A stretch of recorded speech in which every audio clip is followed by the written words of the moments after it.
This video was brought to you by Wallop Technologies, plus a $300 super thanks from Rocco Siracchi.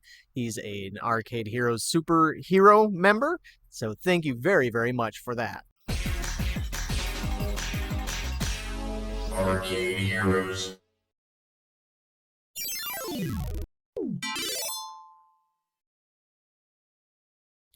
Greetings, gamers. It's Adam once again with ArcadeHeroes.com, and we've got another update for IAAPA 2023. Although I guess Pinball Expo as well, and that's what I'm leading with on the headline. But before I get into the pinball stuff, the pinball news that's out there, I just wanted to give you some updates on some other things that I talked about recently, such as Draken's Realm Keepers.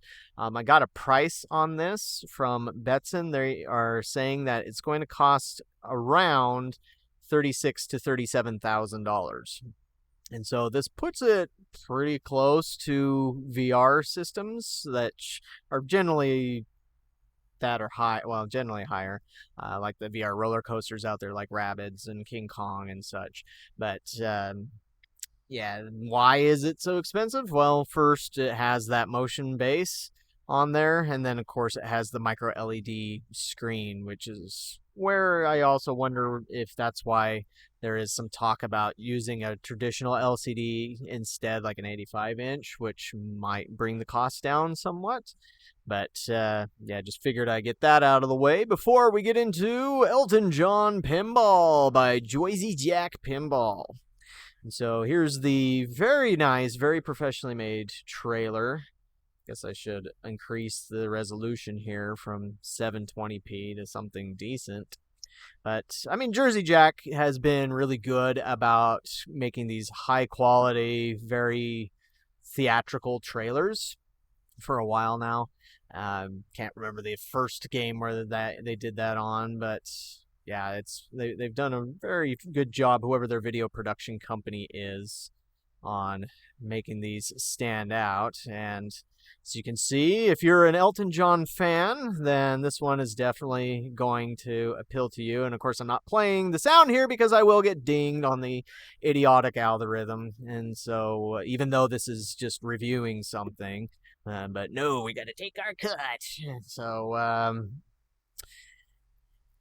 anyways, I do like the look of this one, particularly with the piano and the LEDs on that. That's pretty cool and clever. I mean, I'm no Elton John fan. I'm familiar with him to a degree.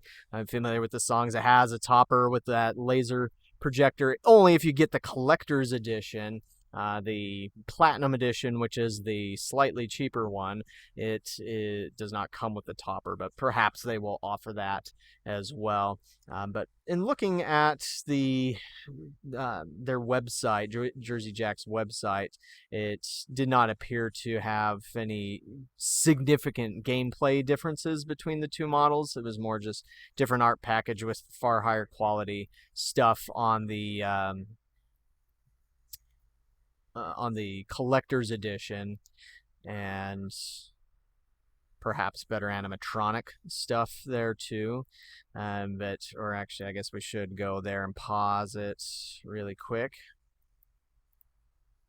That was a good pause. Let's see, and right there. So yeah, we got Platinum Edition, which is the standard one, and then Collector's Edition, which is the limited edition one, so to speak. I mean, Jersey Jack is not wanted to follow Stern in using the same language for their different model types. Although it used to be that they had, say, standard, premium, and then limited edition, or then they came up with collector's edition. But for the past while, as I recall, they've only been doing 2 models instead of 3, and that's probably just they've learned what works best for their manufacturing. But as it says on the Jersey Jack Pinball website, the Platinum Edition is $12,000. The collector's edition is $15,000. And let me jump over to their website really quick. So here's where you can read up on more details, such as the collector's edition, where it mentions the topper and the laser light show, golden metallic laser cut armor, sparkle rad cows with exclusive CE art package by John Usey and JP DeWin. Sparkle Playfield, mirrored backglass, interactive cabinet light show with 260 plus individually controlled RGB LEDs, exclusive collector's edition art blades, Sparkle Bottom Arc, a laser cut, the arc would be this right here, laser cut action button plate there. Designer Steve Ritchie's signature card. Although if Elton John himself does sign any of these, then I'm sure the value on those suckers are going to be enormous. Individually numbered golden plaque limited to 1,000 units. Although I saw somewhere else, I think it was on Twitter, that the number was higher than that. So I don't know which one it is. Custom speech by Elton John, which is a nice, very nice touch. 16 Elton John studio master tracks. I would assume these would come from his greatest hits. Maybe they'll have one more obscure one on there, but probably not. I don't know. Piano playing interactive Elton John sculpture, rocket sculpture with LED flames, tiny dancer motorized sculpture, crocodile rock physical lock sculpture, the grand piano 3-ball lock, LED. I like how they use the word here, supercharged flippers. That's even more powerful than your normal flippers. Although I know when I owned Dialed In, you could adjust the voltage individually on each flipper, which was a nice touch. If Stern has that, I've never come across the option. Yeah, so that's nice. E-ticket upkicker. I'm guessing that's not with like redemption tickets, but like some other kind of ticket in there. 6-ball trough, and so you got it's a 6-ball game, and then these other fancy features that you see there. I guess let's see if we can zoom in on the playfield at all. And so the signature edition, or sorry, the collector's edition also has that star-shaped shooter rod. And just zooming in there, so that's where you have your animatronic Elton John. I mean, the playfield doesn't look super packed, which as far as I understand, I'm not an expert, but with Steve Ritchie Designs, he's also known as the King of Flow, and so that allows the playfields to be somewhat more open so that you can get good flow going with the balls. I just hope it's not like Star Wars, where the Stern Star Wars that Steve Ritchie did back in 2018. I hate that game, and I get it. It's because I'm not good at it, but just when so many times where you could launch the ball, or even off with the automatic ball launch, it could go straight. It could go bounce up, hit the targets, and then go straight down the out lane, and like happen twice in a row. And even with leveling and trying to adjust that, it just kept happening over and over again to different customers. It wasn't every single time, but it happened a lot that we got a lot of complaints. It's like that, to me, is just not good design, which I know is blasphemy for me to say about a guy who's obviously very good at his job. It's just with that particular game, for whatever reason, it was a drain-o-matic, and I hated that aspect of it. And so as long as this doesn't do that, then I wouldn't have any problem with it. But again, I'm sure I'll get plenty of hate for saying bad design on a Steve Ritchie game.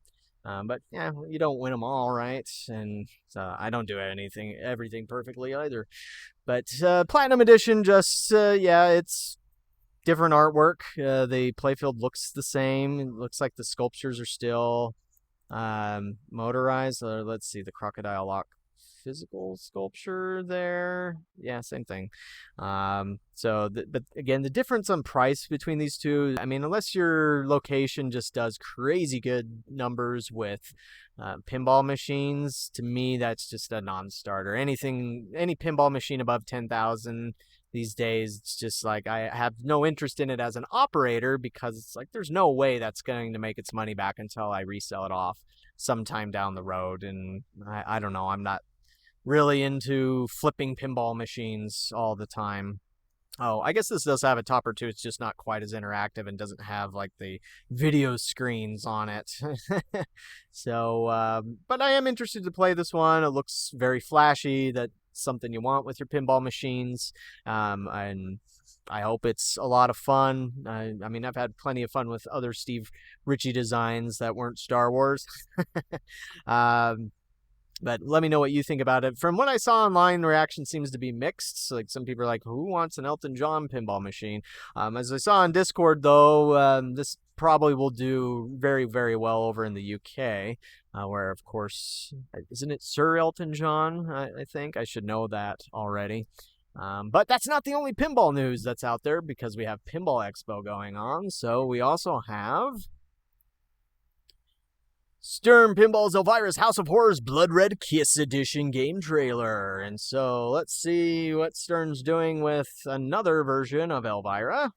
I don't know how well the other House of Horrors sold. This came out, was it 2021, I want to say, or a few years ago? Oh, there you go. A nice shooter rod. Inner connected, of course. Oh, they're using the Munsters type idea with black and white on a lot of it, but then the blood red to really stand out in contrast on the other parts. That's cool. I like that. It's been a while since I've seen this game, so I can't recall the other differences it might have.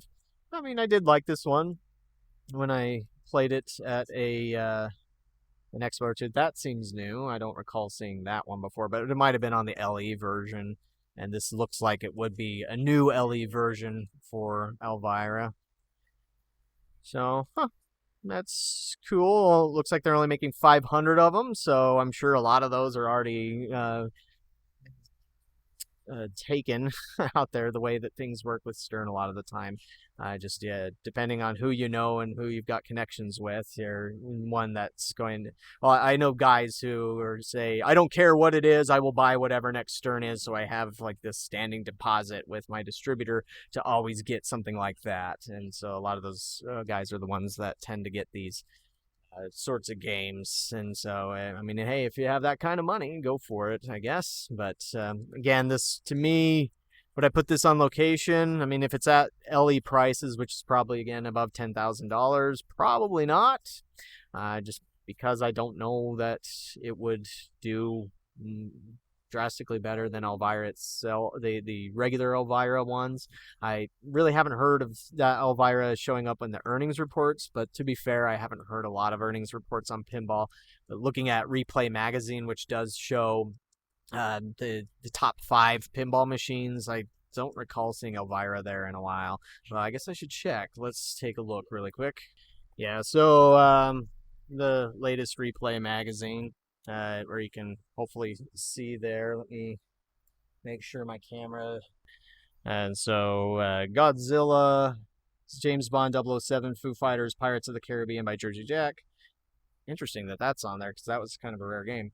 And then Jurassic Park by Stern are the top 5. And again, I don't recall really seeing Elvira on there. So yeah, for both of these, as well as the other machine that we mentioned the other day on the blog, Labyrinth, or Jim Henson's Labyrinth. And let's take a look at that. So this comes from a new company in the mix called Barrels of Fun. And it's based upon the movie of the same name, Jim Henson's Labyrinth, from, I think it was 1986, starring David Bowie. And it looks nice. I mean, especially for a company that's new, where this is their first game and they're new to the scene. And this trailer is pretty well done too. For that, not as flashy as Jersey Jack's trailer there, but still very good. And I like the use of the LCD in the back there, just as long as it's protected. And the animatronics look really fun and cool. I think I only watched Labyrinth once, but I didn't finish it. I don't remember seeing it as a kid, so I don't really have that nostalgia for it that some might have. Just one of those that I missed in the day, as I recall. I mean, I saw plenty of other movies in the 80s, like Dark Crystal and what was that one with Tom Cruise, Legend, and Never Ending Story and all that stuff. But yeah, for some reason I just missed out on Labyrinth. But I mean, overall as a game, it looks like fun, but this is also one that I'd want to play before I actually were to invest in it. But as I recall on the price, and that's cool that it has a little animatronic thing there at on the art and under the arch instead of up somewhere on further down the playfield. So that's unusual. But I think what I saw is this was something like 12,000 and also limited to 1,100 units. So that just, again, like I said, makes it a non-starter for me for a location perspective. But I mean, with all these games, I could see where they have their appeal in the collector's market, especially. I guess just a little sad to me that pinball is just all focused on collectors now. But hey, you got to follow the money. That's what keeps these companies in business. So that I understand. It's just I still think there can be a way to make these more viable products on location than they are. But just certain things about pinball have kept it from earning really, really well. But speaking of pinball, continuing to speak of pinball, you have the Pinball Expo going on right now in Chicago, and on Twitter I saw that AtGames has their Legends Pinball 4K machine there with the Addams Family license, which is very interesting. Of course, I know some people are very curious about that because Addams Family's been notoriously difficult to get licensing on, but perhaps it being the virtual version and not the physical version makes it more affordable to grab that license. Let's see. And I've seen commercial versions of these. They were at an IAAPA a few years ago. I don't recall seeing them last year. But I haven't heard if there are any locations that carry one of these. Have you seen one out there on location? Or if you're an operator, have you carried one? How does it do? I mean, I just have no real idea as to what it might do on location. A virtual digital pinball would do on location there. But that's at the expo, as is Pulp Fiction by Chicago Gaming Company, which I was told originally that this would be launching Q3 2023. We're now in Q4 and it still hasn't launched yet, so I'm not sure if there's been any major changes to it or not, or if it's just taking time on manufacturing. But this one was designed by Mark Ritchie, Steve Ritchie's brother, I believe, and who's also working for Play Mechanix, and so that's technically Play Mechanix's first game. But if you've wanted to play some Pulp Fiction, it's at the show, and I'm guessing oh yeah, okay, that sign didn't say shipping now. Should be shipping anytime, I would guess. So, where this is under 10,000, would I get it? I mean, again, well, maybe. Perhaps I would trade something for it in that case. But I guess I just haven't given pinball much thought as far as purchasing a new one lately, just because the prices have been too crazy for me. But what do you think about all these new pinball machines and goings on? Also, before we end this video, just wanted to point out that we have another IAAPA teaser, as you can find on arcadeheroes.com right at the top of the page. LAI Games has teased 4 games coming to the IAAPA trade show event, and it's this one that says Ascend the Spire in a futuristic interstellar landscape. So thanks to Jay Devi, I actually, after I finished filming the other part of the video, he posted in Discord that the game at the top of LAI Games is featured games or new games is probably this one called Demon Tower by the YouTube channel is Playmore Cat. I don't know if that's a manufacturer. It doesn't seem like it. Might just be a player. But this does seem like a professionally made video, or maybe they are that's their official channel. I don't follow Coin Pushers, really. But given that the LAI version mentions an interstellar theme, they'll probably just reskin this one. And that's where it'll, instead of being about demons, it'll be about space and aliens and stuff like that. So that was my bad on the thinking it might be a video game. Yeah, here's another view showing the Tower of Demons, or maybe they will just call it Demon Tower and just translate it into English. I don't know. But it looks like the larger marbles will sometimes fall into the scores there, and that's where you get a chance to get these higher score values, bonuses, something like that. Doesn't really show the full game from zoomed back, but I mean, these types of coin pushers, combining coins as well as marbles. I know that's been a thing in Asia, but again, I'm not an expert on coin pushers. They're not really games to me, but that's just me. But just throw that in there. So that's one of the games that LAI Games will have. This one says, "Take to the skies in a fantastical aerial adventure," which has the ticket error thing right here, but with the 80 kilometers an hour, I'm in second there. I'm guessing it's it's a racing game, but I also wonder, could this be something like Prop Cycle where it has actual pedals that you're supposed to pedal? And then ready your cannons for a groundbreaking medieval journey where digital and analog seamlessly merge. This is very interesting. I mean, it looks like it could be a light gun game of some kind, but what that means, digital and analog seamlessly merge, I don't know. I mean, in a way, all of our controls are like analog physical controls, and it's merging with that already, but maybe this is some sort of mixed reality kind of deal. And then one that we've already heard about, Asphalt Moto Blitz DX will be there. But I'll be at the show to check these all out and get the skinny on them. Still waiting for approval on some Raw Thrills news out there, so my apologies that that hasn't been posted yet, but there are 3 new games coming from Raw Thrills as well, and so that should get us all up to speed. But do stay tuned if you're curious as to what's going to be at IAAPA the week before the show. I'm going to do a live stream preview where I'm gonna publish a post about it and then go over everything for anybody who cares or anybody who won't be able to make it to that show. And then, of course, since I'll be at the show, I'll be recording everything that I can and then showcasing that in the weeks afterwards.